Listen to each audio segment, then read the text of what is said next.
Hello. I wanted to share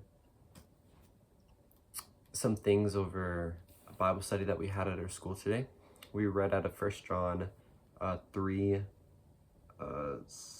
16 through 24, and I'll read it.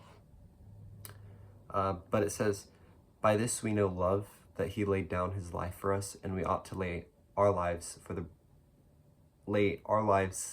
down for the brothers. But if anyone has the world's goods and sees his brother in need, yet closes his heart against him, how does God's love abide in him? Little children, let us not love in word or talk, but in deed and truth. By this we shall know that we are of the truth, and we assure our heart before him. For whenever our heart condemns us, God is greater than our heart, and he knows everything. Beloved, if our heart does not condemn us, we have confidence before God, and whatever we ask we receive from him, because we keep his commandments and do what pleases him. And this is his commandment, that we believe in the name of his Son Jesus Christ and love one another, just as he has commanded us. Whoever keeps his commandments abides in God, and God in him. And by this we know that he abides in us, by the Spirit whom he has given us." So at the beginning of the reading, it's talking about love, but we know love, that he laid down his life for us, and we ought to lay down our lives for the brothers. We talked about the difference between godly love and worldly love. Worldly love is comfortable. Worldly love doesn't stand on truth. It's easy. Worldly love, there is no accountability. For example, like, people will love sin, but godly love calls us to a higher standard. Godly love is uncomfortable.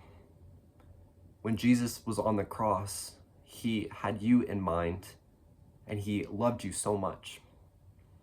And there was nothing about that that was comfortable for him. Laying your life down for someone is uncomfortable. And when we serve the Lord and we're sacrificing things out of our love towards him, it's uncomfortable because we're having to step outside of our comfort zone. So we talked about separation of the loves of the world and of God.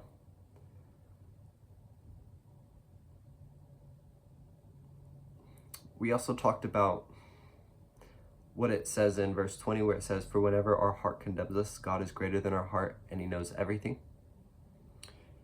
Whenever we feel condemned by the enemy over something we've done wrong, God is greater still. Even though we may feel shame, or we may feel bad about something, God is still greater. And so it shows that we need to be more focused on God in situations like that. Like, this scripture's directing us to the greatness of God. It's being less focused on ourselves, because when we're focused on ourselves, we feel those feelings. Condemnation is hyper-focusing on your mistakes, on your failure, on your inadequacies, your insecurities even. And notice it's you. You're just absorbed in yourself. So a great way to overcome that is by just focusing back on the Lord. Let's see.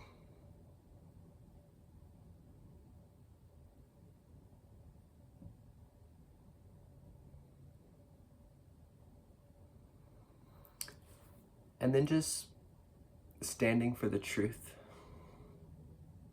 That we don't just, talk about love, but we take a step further and we do it by our actions. Jesus spoke very loving words. At the root of all of it, it's love. Even though they were harsh sometimes, or they can be taken harshly,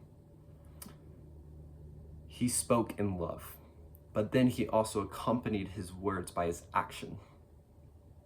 And so now that I'm talking, kind of separating this from what we talked about in the Bible study, but when we talk and we are preaching about something that is holy, we also have to examine our actions.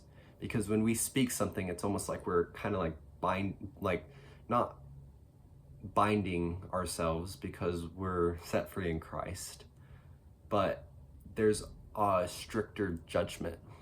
Because how could we say one thing and then live opposite? That's hypocrisy. So when we start saying truth and we start identifying with that truth, it's there's accountability that God places. There's accountability with God whenever we speak these things. And the Lord is really showing me what that looks like. Like an example could be like in school. Like I'm in high school. Cheating. There's a lot that goes around. But whenever I correct a brother or sister about it,